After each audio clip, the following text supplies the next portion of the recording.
হাই বন্ধুসকল, আপোনালোকক Assam job factory চেনেলটোলৈ স্বাগতম জনালোঁ। অতি সুন্দৰ খবৰ, আসাম পুলিচ বিগ আপডেট। বহুতো দুখীয়া ল'ৰা ছোৱালীয়ে এবাৰ চাকৰি পাইছে, আকৌ ওলাব আসাম পুলিচৰ চাকৰি, আকৌ দিব বহুতো চাকৰি। ল'ৰাৰ কাৰণে মেইন আঁচনি হ'ল চাকৰি।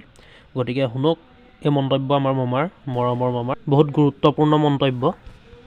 পুলিচৰ চাকৰি আপোনালোকে দেখিছে যে ৰিক্সা চালকৰ ল'ৰাই পাইছে, ঠেলা চালকৰ ল'ৰাই পাইছে, আনকি বজাৰত পকৰি বিক্ৰী কৰা দোকানীৰ ল'ৰাইও এবাৰ চাকৰি পাইছে নে?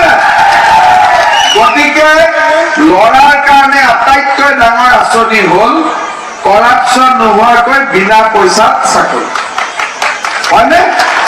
ভাল কৰি এতিয়া কামাণ্ডো বেটেলিয়নৰ ৰিজাল্ট দিব, অহা বছৰ পুলিচৰ চাকৰি আকৌ ওলাব। দৌৰা দৌৰি ফিজিকেল ফিটনেছ হ'ব, অহা বছৰ ওলাব। এই বছৰ আৰু একটা ৰিজাল্ট দিব আগষ্টত, তাৰপিছত আকৌ ফেব্ৰুৱাৰী মাহত এডভাৰটাইজ ওলাব। হ'ব, সকলো ল'ৰাৰ কাৰণে মেইন আঁচনিটো হ'ল